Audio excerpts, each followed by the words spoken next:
Bolt up, Bolt fam. What is good? What is going on? Appreciate all of you guys for joining us here on Charger Syndicate. If it is your first time here on the channel, I encourage you guys to like, subscribe, hit the bell button, keep you up to date on future past live streams and videos and so much more, keeping you up to date on your LA Chargers. So we got a lot to talk about after last night's game. I watched it about probably right about second quarter all the way down to the fourth. There's a couple takeaways that I would like to end up talking about here tonight as we are live on YouTube. Guys, like it, subscribe, share it out. Let every Charger fan know that we are here, we exist, and we are ready to bolt up this up-and-coming season. Also, donations are always appreciated from all of you guys as well. We will be giving out dono hypes as well here up onto the chat. Appreciate all of you guys for joining up here and hanging out with me. So, yeah. So, the Chargers end up dropping their second preseason game to the Los Angeles Rams last night, 13-9. A couple of takeaways that I had up onto the game before we end up going a little bit more up in depth. The Chargers defense is continuing to really be lights out. Dean Leonard showed up with a big-time interception up and into the back of the end zone. What a great showing from Dean Leonard. Our defense is continuing to put pressure up upon the opposing offenses, and then not to mention, too, there's been a couple of guys that's been showing up. Tier Tart, who has been coming in after he was signed a couple days ago with the Chargers. He's come in and he's looking great already.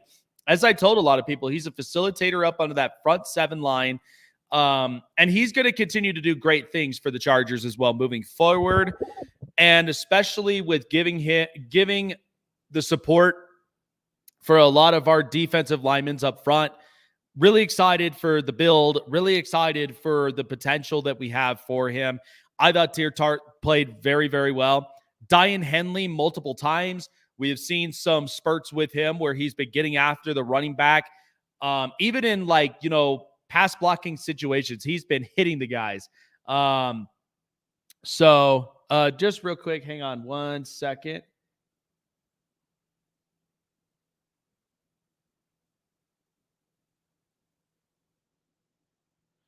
So, all right. My apologies there, folks. So, yeah, Diane Henley showed up in multiple areas where he's becoming the attacker on the defense. And at the same time, I just really think that we need to have more and more playing time for Diane Henley, which is why I'm excited for this up-and-coming season, because the fact that he is showing up and he is showing why he deserves to be on this starting roster for the Chargers moving forward this upcoming season. So, hitting up running backs, either on pass blocking plays or even adjust up on run plays, Diane Henley is showing he is the real deal. A lot of our corners have been playing very, very good shutdown play. By the way, that one kid that we saw up on the, I believe he's the linebacker. I'm not mistaken. That kid Lee, dude, he's been showing up multiple times. I've been seeing him as a facilitator up and in the middle of the field. I love what I've seen with him. That kid looked tremendous, and he's also just showing up as being a big-time pass blocker and somebody that, deflecting a lot of these passes up and in the middle of the field, which is exactly what the Chargers needed to address up on defense. It looked fantastic. So I'm excited for this defense. It's continuing to show that they are 110% game ready to roll. Jesse Minter showing off exactly all of his potential of being a defensive coordinator for this team. So really happy with what we've seen from the defense thus far. As far as the offense is concerned, Easton Stick's got to go. I don't understand why that we are still continuing to see what he does, especially with just the production that he's giving for the Chargers. I'm not seeing it.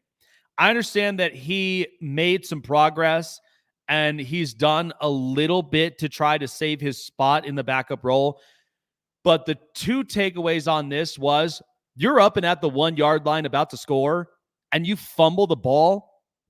That's inexcusable. The other part is on the other possession, you come up and you make a throw up into the middle, and then all of a sudden it's picked off by the safety. Yeah, I didn't like it. Look, I understand with as far as the backup roles. I'm not asking them to be Justin Herbert in those situations. But when you are a backup, and let's say something happened to Herbert, you have got to be able to make the plays. Not just only moving the chains, putting us up in grand situations for us to potentially end up scoring and winning and maybe even getting very good field goals to keep us up into the games, but you got to score too. That 1 yard line and then that fumble was inexcusable. And look, I can tell you right now, that was not up on the center at all. When I saw that from the angle, it seemed to me like Stick did not end up getting good grip on the ball at all. And that was where the turnover happened. So I am right now just like, I just think, why are we keeping Easton Stick this long? Like, I saw potential in him a couple years ago, and I thought he would have very much meshed in to this team. But now there's not enough juice in the tank for him to even making the cut. So that was the only thing to really kind of break down. The other thing, our receivers are finally starting to get noticed. By the way, let's get Simi Fehoko a receiver spot in this receiver core. Simi Fehoko looked really, really good. He was targeted 3 times. He had a couple plays that he showed up, and not to mention, too, one, and he made a great diving catch, comes back up, and he ends up getting more yards after that catch. Simi Fehoko looked very, very, very good. So I think he deserves a roster spot, in my opinion. Jarrett Patterson, I really do. I really have liked a couple of his spurts. I think Patterson is going to be one of our secondary, like, pass catching type running backs. I liked with what he's done, and he's been targeted 5 times on checkdowns, had 5.6 yards in those plays, had 28 yards on the air. So Jarrett Patterson, I know for a fact, is going to be one of our secondary options up onto the running back when it comes to pass catching. The other thing is, too, Quentin Johnston, yeah, you saw one play where he certainly used his hands. I loved the acrobatic play, and I love that he's finally starting to really show why he wants to make the cut, and he wants to end up being climbing up onto this depth chart. And we know Quentin Johnston has a lot of expectations this upcoming season, but I felt like that acrobatic play that he had was spectacular. He's finally using his hands. He's finally starting to get a bit of that separation. So he's making progress as he goes. So Quentin Johnston looked really, really good. Just want to play an audio here for you from Coach Jim Harbaugh and what he saw going into the after the loss and some of the takeaways that he had in this game. How did you feel like Easton played today? I thought it was a lot, much improved from a game standpoint, also from the practice standpoint during the week. Good to see the offense moving the ball coming out. I thought we had a good first half. First downs and getting the ball to the playmakers. Good to see Ladd get involved. Quentin Johnson, DJ Shark. Good to see those guys out there. Good to see some movement up front. Thought Kamani played well. I think there was a lot of improvement from week 1 to week 2. Are you guys comfortable at this point with what you have behind Justin as far as backup quarterback heading into the season? Another week. I mean, we're just not going to lighten up. We're going to tighten up. Yeah, I would like to see another week of improvement from Easton that I saw this week, and I'd be, I'm excited to see it. Another good week of practice, tightening it up, and then get to that game. Easton will start that one, and we'll roll. Jim, what went into the decision of going with Luis instead of Max after Easton? That was a coaching decision. You mentioned Quentin. He Yeah. obviously drew that illegal contact and had a catch. Just from when you got here in February, where have you seen him improve specifically in regards to route running or anything else to play the position of receiver? Yeah, I've seen good steady improvement. I mean, when he's really playing his technique, doing his job. I mean, it looks the way it should. Not only did he draw the illegal contact, but he was open by a good amount of steps. Nice to see him go up, make the catch on the sideline, and darn near came down with the other one. I thought he showed well, acquitted himself good. The receivers overall, what's your evaluation of them thus far through camp and through the first 2 preseason games? Do you feel like you have a strong group, or do you feel like they haven't really showed what they can do based on the quarterback play? I feel like we're making improvement.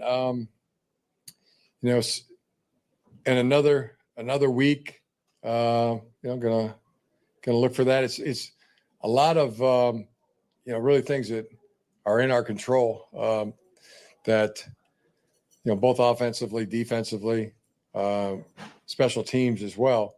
But I thought we were much more competitive at the receiver position, and really all the other position groups as well.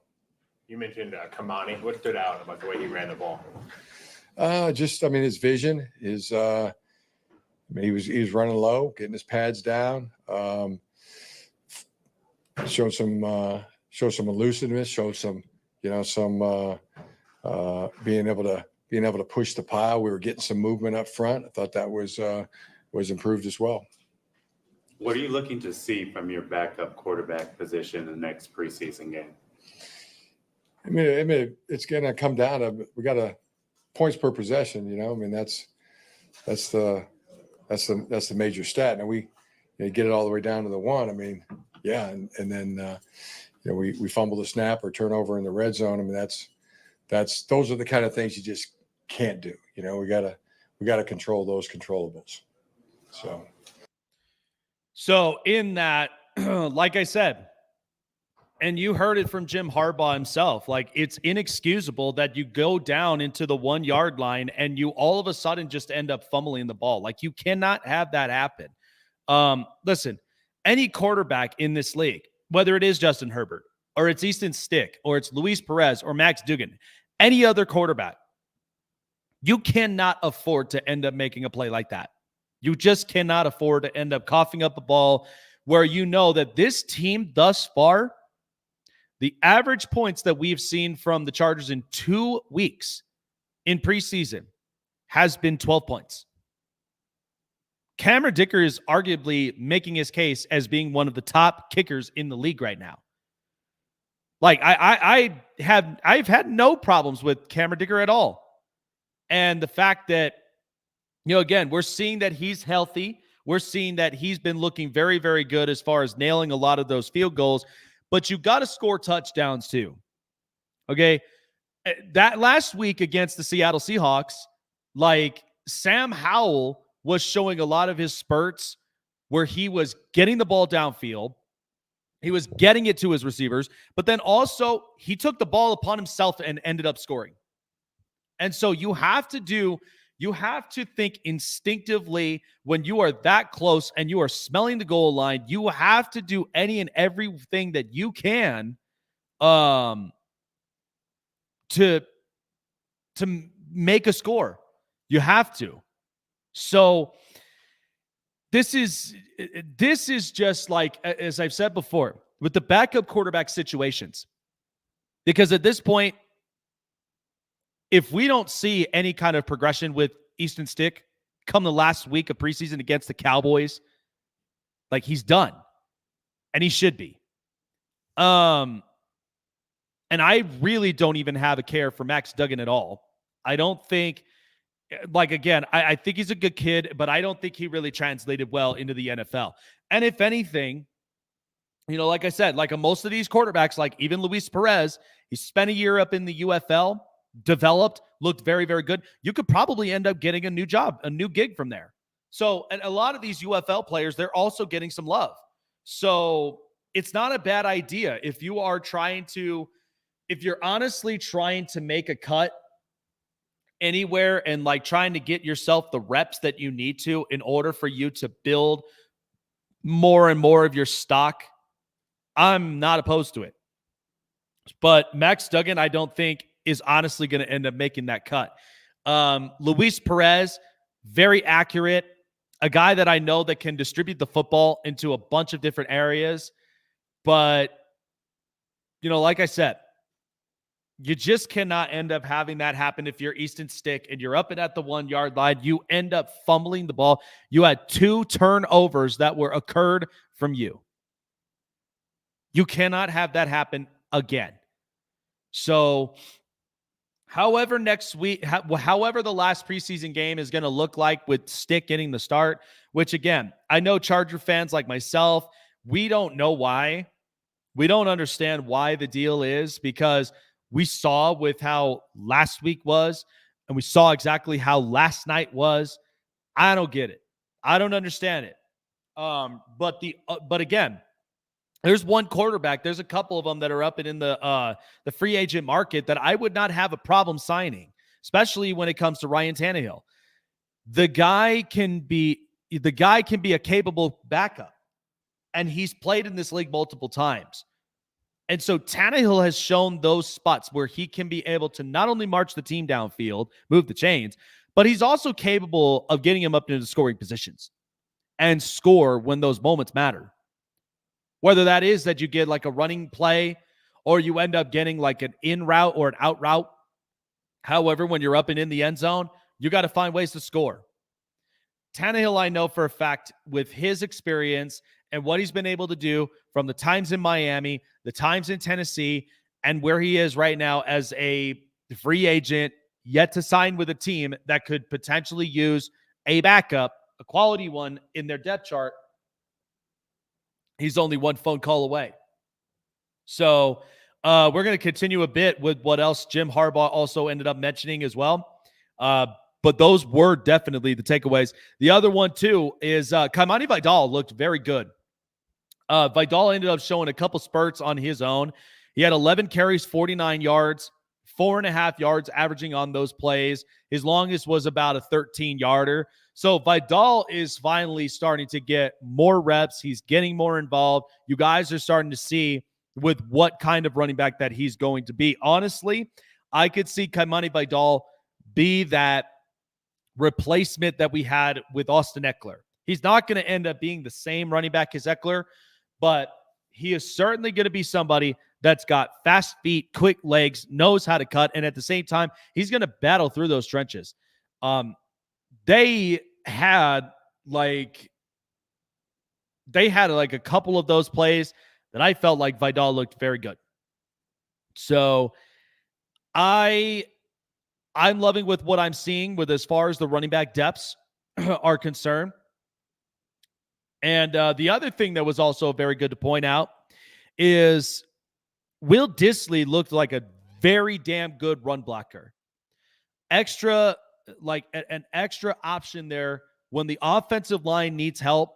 He's right there. I love the fact that Dissly comes up in blocking type situations, giving us an extra hole for the running backs to end up going through and pushing through in those trench warfare battles. So Will Dissly, love how he looked as a run blocker.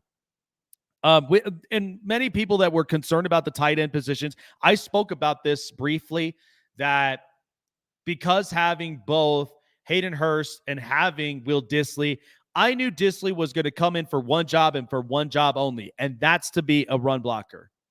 He may have spurts where he ends up getting open if all options fail and there's not anybody else deep down the field that can get open, that Justin Herbert could end up dumping the ball off to and just go and get the extra yards. So Dissly's capable of doing that. But for the majority of the time and the workload, he's a guy that's going to be a capable run blocker to help out with this offensive line as it truthfully develops. So there's those takeaways from there, because again, Hayden Hurst, he's a pass catching type tight end.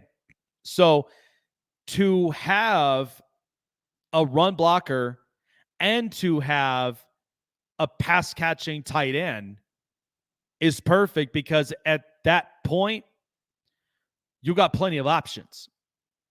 You got plenty of them. So that was the part that I really, really enjoyed with as far as our tight end position. So it just seems to me that by the time they did not end up taking Brock Bowers, because again, I think he would have fit very nicely with the Chargers, in my opinion. But I think the Chargers saw it as, we have a run blocker and we've got a guy that could be a pass catching tight end in Hayden Hurst. We're okay from there. So it's quite possible. And again, I think at the same time, like, our tight ends are going to be fine. I think our tight ends are going to be just fine. So to have an extra run blocker from there to help out with our run game, to expand more of our run plays, and to helping out the offensive line, when in case there is a miscommunication there upon the line, at least he can execute it very well in that regard. Another thing to mention about the offensive line is one of the points that was put up, and thanks to our good guys at Guilty as Charged podcast, but they brought this up, that our rookie right tackle Joe Alt, he did not allow any pressures on 17 pass blocking snaps against the Rams yesterday. He's carrying a 92.2 pass blocking efficiency rating on 30 pass blocking snaps in the preseason thus far. So he's fitting in well in that right tackle position just fine. And it's like I said, with how expendable our offensive line is and what it's going to end up becoming throughout the entirety of the season, like, we are going to be fine on both the left and the right. I have no problem of it. Our guys are going to be just fine, and then we'll have guys that we could switch over, and we can end up putting them in different positions. Like I said, if if Rashawn Slater was to end up getting hurt again, then what will happen is that you could put Alt on the left side and then move Pipkins to the right tackle and then bring in Jamari Salyer. You will give those, you can have a lot of that expendability from there. So that's the part that I'm really, really excited about. And then it feels like we are we are impenetrable. Like, we will not have any of those problems at all. I think we will be just fine in that regard. So I'm excited about it. And I think at the same time, I think there's going to be multiple situations that, even if it came down to it, when it came to pressures, we'll be just fine. Like, think about a lot of these pass rushers that we have in the league right now. There's a ton of them. And especially with what the Raiders have done since we're facing them up in week 1, they get Christian Wilkins next to Max Crosby. They got Robert Spillane. I'm not afraid of that. With how Alt has been playing in preseason and what he's been carrying, I ain't afraid of that. I am definitely not afraid of that pass rush at all. So this whole entire build has been something else to watch. It really, really has. So let's continue on with what else Jim Harbaugh also ended up having to say throughout the entirety of the game yesterday. But as far as, thought it was an improvement to be able to move the ball, make first downs, put drives together, control the ball. Those were good to see. Much better on third down this week.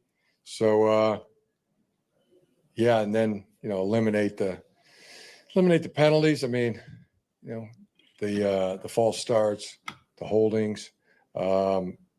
Offensively, we something we have to do. I mean, obviously you can't, if you're the quarterback, I mean, you can't throw red interceptions in the red zone or fumble snaps. He knows that.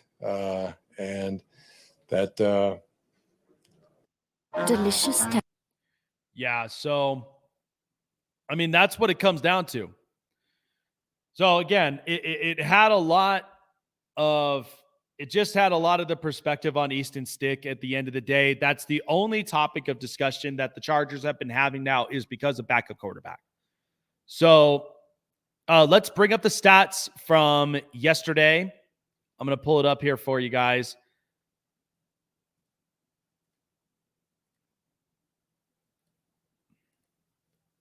So this is what it basically looked like from here. So Easton Stick, 8 of 13, 85 yards, 6.5 per play, 1 interception, no touchdown, and a quarterback rating of 48.6. So, yeah, you could already see the writing on the wall. It looks terrible. So, and again, with those two cough ups on and the fumble and then the interception, you just can't cut it. Luis Perez, I just feel like he should have gotten more reps. But look at this. This is where you could see the difference. 13 of 20, 78 yards, 3.9 yards of play, and he had a 72.5. He's clearly showing his case why he wants to be the backup. Clearly showing this.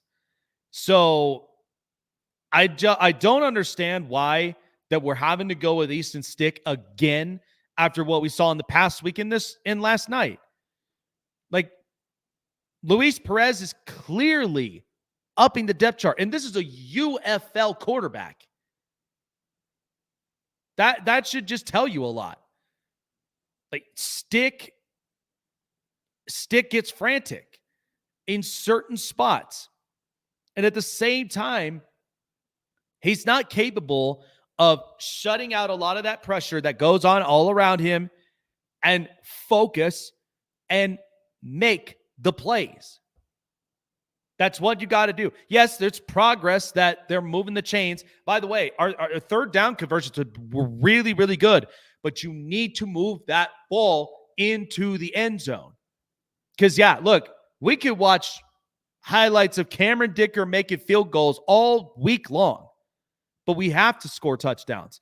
On the rushing end of things, Kamani Vidal had 11 carries, 49 yards, 4.5 per play, and his longest was at least a 13 run. So Kamani Vidal looked very, very good. But see, this is the thing with Easton Stick is like, as I've said before, RPOs, all these types of plays that he runs. He just runs a lot of quarterback options. 5 carries, 22 yards, 4.5 yards of play. Like, I could tell you that those throws that he makes is like literally a little BB gun. It's like a miniature 22 mil rifle. That's what it is. It's just a little tink. That's all it is. But you could tell that he does a lot of those quarterback options. Jarrett Patterson and Elijah Dotson, they got 4 carries on each of them, but Patterson had 2 more yards on the carries.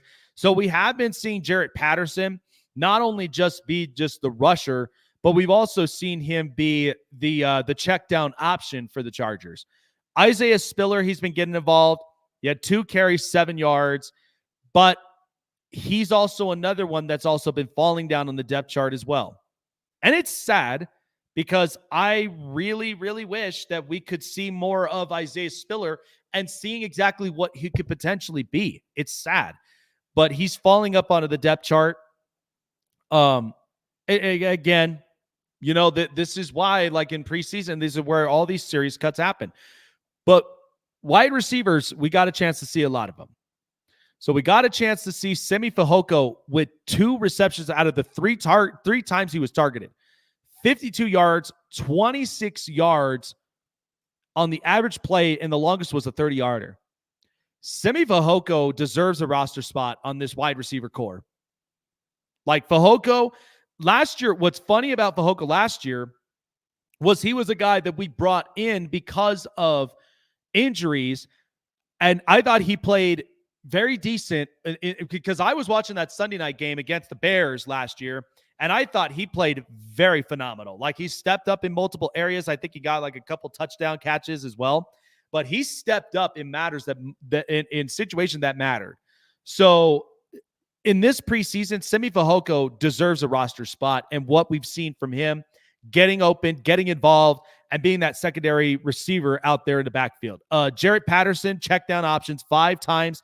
He was targeted, caught all 5, 28 yards, 5 yards a carry, or 5 yards a catch, and his longest was a 15-yarder. So, like I said, I think Jarrett Patterson is fitting into a point where he's one of our check down type running backs, which is not a bad option either.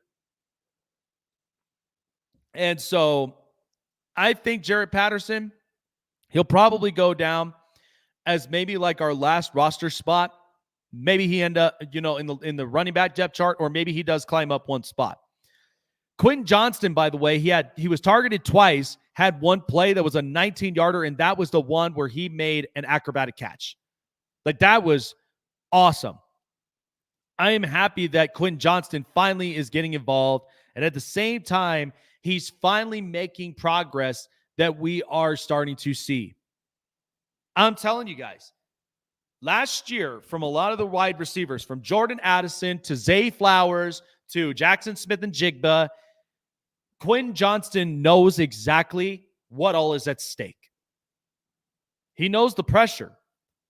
So to come up with a play like that and to show on national television that he is making progress as he goes is what's incredible. That's what we want. Because us Charger fans, we have been crying for it multiple times that we want to see Quentin Johnston end up making progress. And I thought last night he certainly has showed that. Jalen Johnson, 2 catches, 17 yards, 8.5. And then the rest of it, we saw Ladd McConkey end up making a play, 1 catch for 5 yards. McConkey, I loved exactly like his route running, and he makes a good play. But we need to see him play more. We need to get a good idea of how he shapes up a lot of with his separation and with his route running skills. Because we got to see more of that, especially when he is building that connection with Justin Herbert, and he's going to show that he is the most reliable receiver on this depth chart. That's what we need to see. Looking at the Chargers defensively. So Tarheeb Steele, he had 5 total tackles with 3 of them that were solos, and he had 1 pass defended. Diane Henley, 4 total tackles, 3 of them solo, 1 pass defended. JT Woods had 4 total tackles, 3 solos, and 1 tackle for a loss. Troy Dye, 3 tackles. All of them were solos, 1 tackle for a loss. And then there was Thomas Harper, by the way. Harper ended up getting a couple of involvements here as well. 3 tackles, all 3 solos, and 1 pass defended. And then Shaquille Quarterman, 3 tackles, 2 solos, 1 sack, and he had 1 quarterback hit. So Quarterman's actually he looked pretty damn good himself. So we're starting to see guys on this defensive depth chart that is very much starting to make a case for them to be climbing up onto the depth chart. Dean Leonard had 3 passes defended, and including an interception. So Dean Leonard is starting to show off his stuff, but you could see all of this all together with the defense. This is what we got. We had 59 total tackles, 48 solos, 1 sack, 4 tackles for losses, 7 passes defended, and then 1 quarterback hit, with altogether 1 interception. Jesse Minter's defense, I am really liking with what I'm seeing. And the fact that he is putting together all of those pieces, like for the 4-3 type defense that he plays, but then also a lot of these corners that are playing really good man-to-man coverage situations. That's why, like, with a lot of our passes defended, we had 7 of them.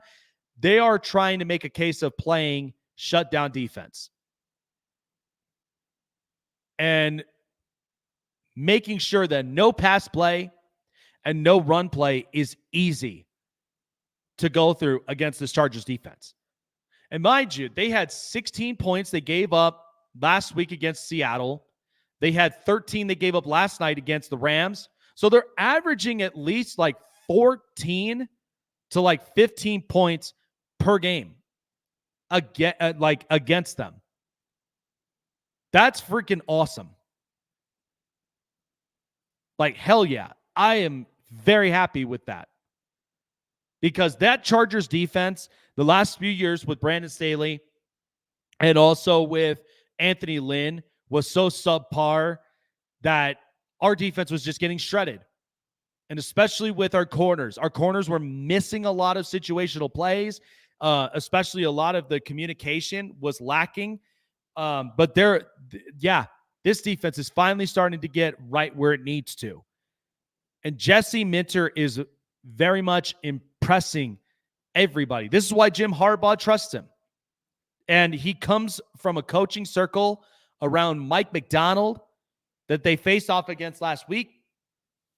And then being there together in Michigan and showing why, because that's what I'm saying. When you guys have watched a lot of the defensive schematics there and a lot of their replays, those are run stuffing, but then they are also big time man-to-man competition coverages from a lot of our secondaries in the backfield.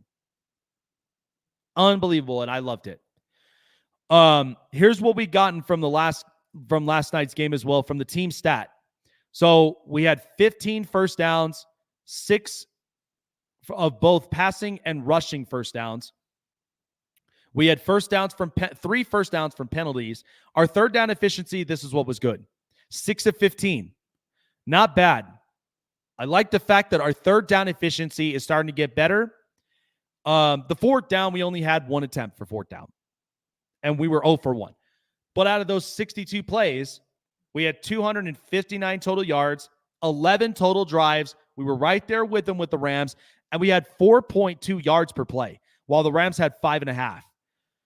We were not that far off with the Rams at all. We were actually playing a lot of that trench warfare game with them. So we were showing spurts that we were fighting and we were battling. But the problem of it was, as we said, there were some of those executions that should have been made. So now looking at it with our pass plays, we were 21 of 33, averaged 4.6 yards a pass, 1 interception thrown, and the sacks with the yards lost, we were sacked twice and lost 3 yards. So this is why, like, the backup quarterback situation is so important. Because these are situations that if Justin Herbert went down, we're screwed. Who else are we going to end up trusting to end up moving the chains, getting us into scoring positions in any way, a touchdown or a field goal? Who could we possibly trust to end up making that happen? So this is why it's such a key area of improvement from here. The fact that our passing was 160 yards and the fact that we only averaged 4.6 yards a play, almost 5 to 6. We got to be better. But these are all parts of progress. Our rushing attempts, by the way, because we had 27 of them, we had 99 rushing yards, 3.7 yards a play. And we were 0 for 3 in the red zone. That is not going to cut it.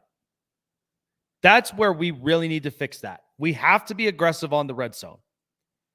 If we don't, there's where a majority of our games are lost, especially those 3 and under or 7 and under scores. We cannot afford to end up losing those red zone opportunities. We just can't. Our penalties definitely need to be cleaned up. We had 7 penalties for 66 yards. So that needs to be cleaned up. But ultimately, I've liked with what I've seen. I mean, bottom line. So the fact that,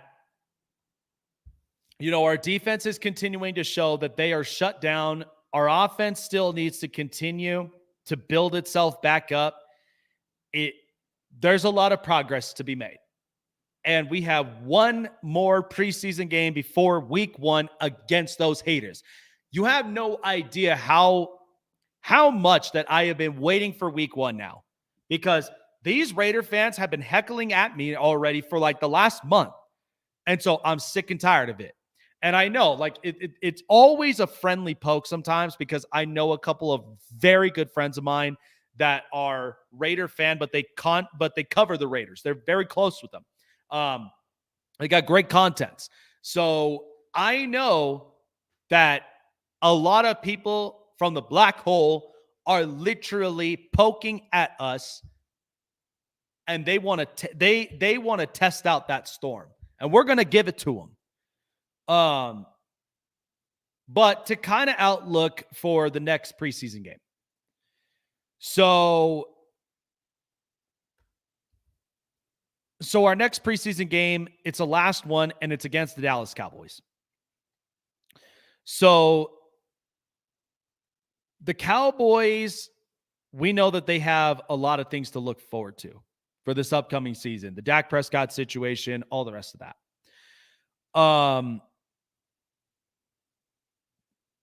But to kind of look at what to expect. So Trey Lance thus far with the Dallas Cowboys in the preseason, he's already 40 for 64, 339 passing yards and 1 touchdown. Trey Lance also 13 carries, 78 yards and 1 touchdown. And then there's Harmon, the receiver, 4 catches, 56 yards. So in the last couple of opponents, the Cowboys lost to the Rams in the first outing, 13-12, and then they beat the Raiders 27-12. So we know there's a lot on the line for the Cowboys. And so to kind of get a look at what the Cowboys looked like against the Raiders in this second preseason matchup.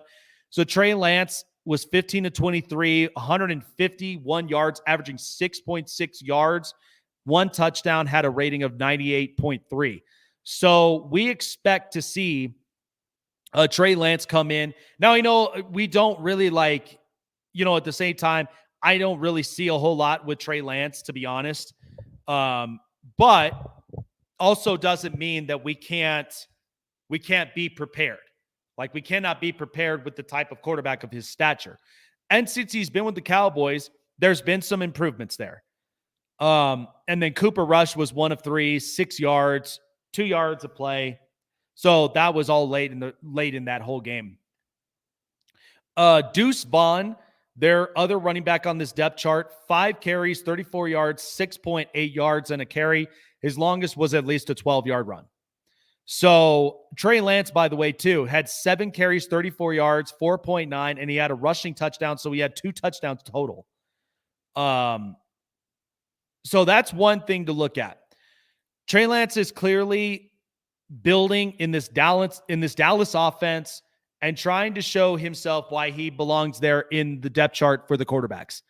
So, and we know Trey Lance, I've known for a fact, like watching him, he does have a pretty impressive arm. And we know that in the recent years, he hasn't been able to really show that off in the league thus far, especially in his tenure with San Francisco. So the Cowboys are doing something that is at least working for him. So that's something to really kind of keep an eye out for. Receiving, Racey McMath, 3 catches, 54 yards, 18 yards of play. His longest was 30. And then there's Kelvin Harmon, where he had 2 catches, 18 yards, and then he also had a score. So the Cowboys receiving is somewhat meh. Like with Racing McMath, Ryan Flournoy, and Kelvin Harmon. We know that they've also been targeting a bit to Luke Schoonmaker, especially just trying to see exactly how the tight end depth chart looks like. But as far as the team stats that I'm going to look at in their last game, they had 18 first downs. 9 of them were passing and rushing first downs. They had no first downs from the penalties, and they were 2 of 9. from third down efficiency. So they have been struggling to trying to get third down conversions. So especially coming into this week, knowing how impressive our defense has looked thus far, we look to try to keep the Cowboys. We look to try to keep the Cowboys on their toes, because we know that third down conversions they have not been looking very impressive at. So they have been struggling, and that's something that we need to end up taking advantage of. But they did convert at least one fourth down play. In 57 of those total plays, they had 294 total yards with 10 drives, 5.2 yards per play, and 157 yards were passing, while 137 were rushing. They were 16 of 26, had 6 yards per play on the passing end, 31 rushing attempts, 4.4. But this is where we really have to play our best, because their red zone, they're 2 of 2. So their red zone efficiency is much better than ours. And that's where our defense, we know, has to come in and has to play very well against this Cowboys offense. Because like I said, the Cowboys are trying to figure out a lot of their situations with knowing that they have contract negotiation details with Dak Prescott, Micah Parsons, and also with CeeDee Lamb. So they're trying to look for the next man up from there. But we also want to show that we can compete against the Cowboys. So I know it's preseason and all the rest of it, and most of this kind of stuff won't matter, but it's kind of a big deal if you think about it, because we have not had pretty good outings against the Cowboys. If you really want to be honest, we haven't really had much of good contention against the Cowboys thus far, and some of that was we lost to ourselves because we could not play cleaner, efficient football, because we've been causing too many penalties. So that's usually one of our takeaways against them. But we have to show that we can play. And that's ultimately what it is. But the Cowboys are going to be an interesting matchup. It'll be fun to kind of see how we really match up against these guys, knowing that their offense had gotten slightly better. I mean, they put up 27 points against the Raiders and then ended up putting up at least 12 points against the Rams.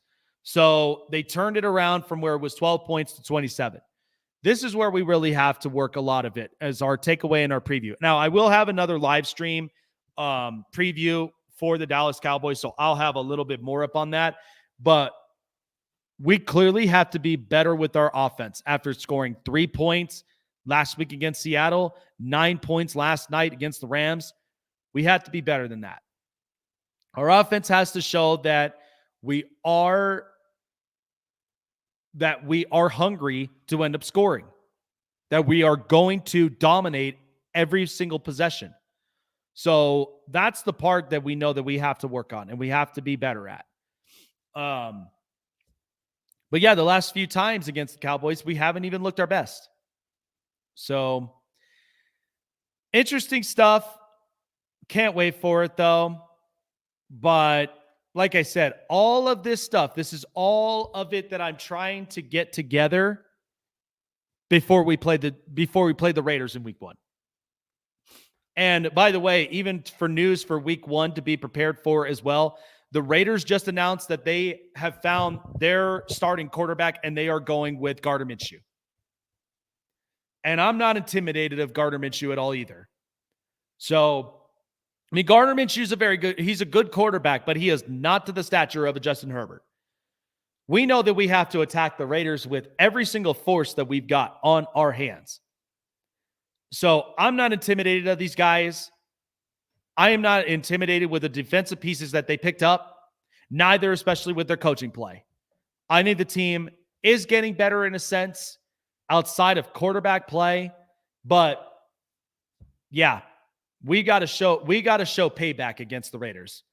I mean, we all know that, right? From all of us diehard Charger fans, we are sick of the Raiders, always picking a fight, always poking us every way that possible. So I'm not intimidated by these guys at all. I'm ready for that. I'm ready to return the favor of that 63-pointer Without Justin Herbert, by the way, like, I'm ready to return the favor. All right? I don't care how we got to end up doing it. No lube, no Vaseline. I don't care. Like, this is the part where we are going to show off our attitude. We're going to show off our high voltage in that game and show that we are not the same similar team, that everybody seems to look at us right now. So, but yeah, those were a lot of our takeaways in that game last night. We have to be better on offense. Quarterback play needs to start playing better because this is the last chance for Easton Stick. If this is what Jim Harbaugh is going to go with against the Cowboys this next weekend, we cannot play mediocre football on offense. We cannot.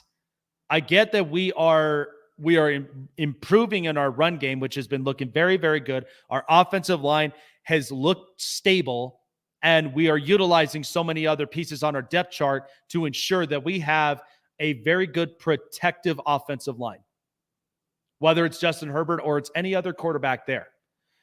But our receivers are also getting involved. Quentin Johnston ended up improving. Hopefully we can get more snaps away from for Ladd McConkey, which is one of the important things because I want to see what other improvements that we've also seen and what we should be able to expect come week 1. So those are those important pieces and those parts that I am truthfully excited to see.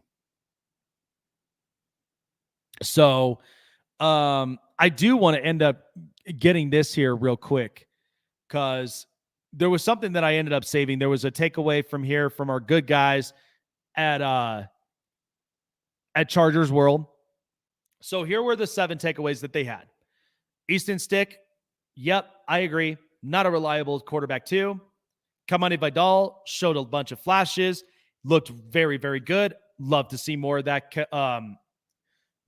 carried on into week 3. Quentin Johnston is finally catching with his hands. Abso-freaking-lutely. Loved exactly what I saw from there and him getting involved and making a play. Semi Fehoko has been very impressive. I agree too. He definitely deserves a spot on this roster.